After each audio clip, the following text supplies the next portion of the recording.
नमस्कार, मी Rajratna Jondhale. Top news मराठीमध्ये आपलं स्वागत. वादग्रस्त आणि बडतर्फ पोलीस उपनिरीक्षक रणजित कासले यांच्या विरोधातील एक धक्कादायक प्रकार आता पुढे आलाय. रणजित कासले यांच्या खात्यात धनंजय मुंडेंच्या लोकांनी 10 लाख रुपये पाठवल्याचा दावा कासले यांनी केला होता. परंतु आता या 10 लाखाचं गूढ अखेर उलगडलं आहे. रणजित कासले यांच्या खात्यावर 10 लाख रुपये धनंजय मुंडे यांच्या लोकांनी पाठवले नसून ते 10 लाख रुपये बाळूमामा कन्स्ट्रक्शन कंपनीचे मालक सुदर्शन काळे यांनी पाठवल्याचं पुढे आलंय. या प्रकरणी सुदर्शन काळे यांनी पोलिसात तक्रार दाखल केली असून तक्रारीसोबत पैसे दिल्याचे पुरावेही जोडले आहेत. सुदर्शन काळे यांनी पोलिसात दिलेल्या तक्रारीनुसार रणजित कासले अंबेजोगाई येथे पोलीस उपनिरीक्षक असताना त्यांची काळे यांच्याशी ओळख झाली होती. डिसेंबर 2024 मध्ये कासले यांनी आपला मुलगा लातूरमध्ये शिक्षण घेत असून त्याच्या फीसची अडचण आहे असं सांगून 10 लाख रुपये उसनवारीने मागितले. एका कामाचं बिल मिळाल्यानंतर सुदर्शन काळे यांनी रणजित कासले यांच्या ॲक्सिस बँकेच्या वैयक्तिक खात्यावर थेट 10 लाख रुपये पाठवले. त्यावेळी कासले यांनी हे 10 लाख रुपये एका अनोळखी व्यक्तीच्या खात्यावर पाठवण्याचा आग्रह केला होता. मात्र काळे यांनी थेट त्यांच्या वैयक्तिक खात्यावर रक्कम ट्रान्सफर केली. कासले यांनी हे पैसे लवकर परत देतो असं आश्वासनही दिलं होतं. मात्र 1.5-2 महिन्यानंतरही पैसे परत न मिळाल्यानं काळे यांनी त्यांच्याकडे परत पैशाची मागणी केली. त्यावेळी कासले यांनी टाळाटाळ सुरू केली. पैसे परत केले नाही तर वरिष्ठांकडे तक्रार करेल असं काळे यांनी सांगितल्यानंतर कासले यांनी गुजरातहून काही रक्कम पाठवली आणि त्यानंतर सायबर ठाण्यातील गिरी नावाच्या कर्मचाऱ्याच्या हातून 3 वेळा असं मिळून एकूण 7.5 लाख रुपये परत दिले. उर्वरित 2.5 लाख रुपये परत मिळावेत अशी मागणी सुदर्शन काळे यांनी तक्रारीत केली आहे. या बाबतीत बोलताना बाळूमामा कन्स्ट्रक्शनचे मालक सुदर्शन काळे नेमकं काय म्हणाले पाहूया. नाही, हे सगळे आरोप खोटे आहेत. मी त्याच्या मुलाच्या शिक्षणासाठी पैसे दिले ते काय ह्याला पैसे देऊन बी 5 महिने झालं. इलेक्शन आधी 4 दिवस ती फीस भरायची म्हणून त्याने रणजित कासने माझ्याकडून पैसे घेतले आणि एक 8 दिवसात देतो म्हणून मी तेव्हापासून त्याला तगादा लावला पैसे मागण्यासाठी.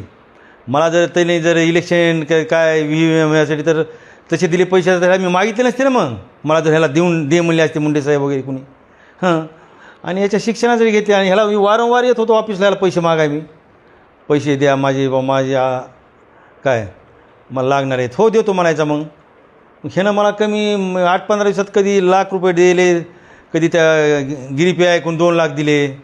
असं व्यवहार केला नाही. ह्याचा त्याचा काहीच संबंध नाही. इन्काउंटर ही ती मनानंच काही बोलायले ना. आता ही सगळं झाल्यानंतर ही कुठल्या ह्याच्यामध्ये ह्याला तपासात कुठं ह्याला पकडलं काय त्याचं तिकडं झालं.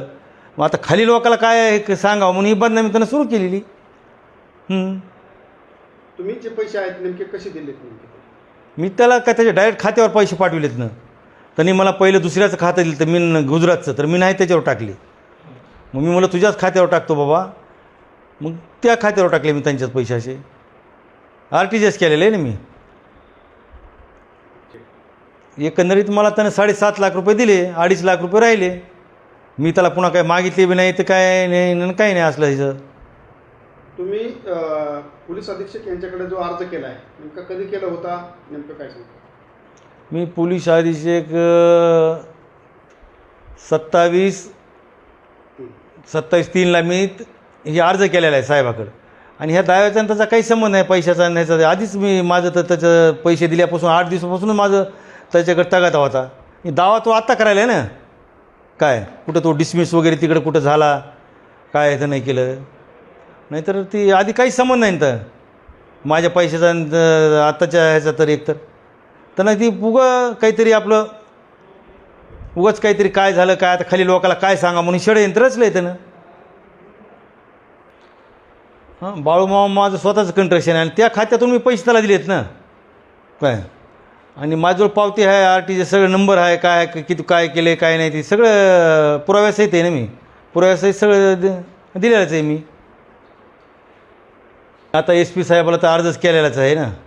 आता ह्याच्याला काय शासन हे दिले ते मी तर आता पैसे याला लेकराला ह्याच्या शिक्षणासाठी दिले असून सुद्धा ही विनाकारण असले कुभांडवस्त म्हणजे माणूस आहे काही काय. ह्याच्यामुळे योग्य ते शासन व्हावं हे आपलं बस आपली काय हे करणार.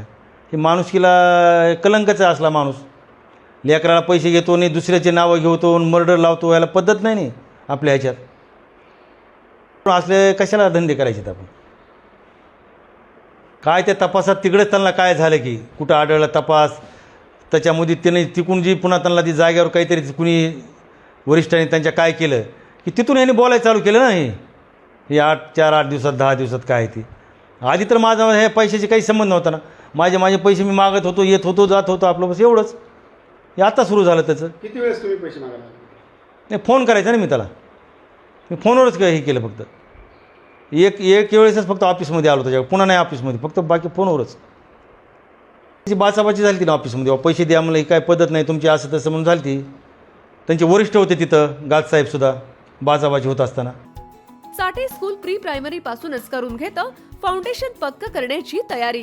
म्हणूनच चाटे शिक्षण समूहाच्या कित्येक विद्यार्थ्यांनी घेतलीये करिअर मध्ये उंच भरारी. 2025-26 या शैक्षणिक वर्षाकरिता आपल्या पाल्याचा आजच प्रवेश घ्या.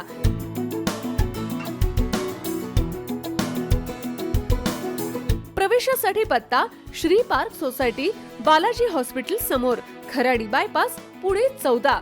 संपर्क क्रमांक 9372619453 किंवा 9372619483 किंवा 9372619484.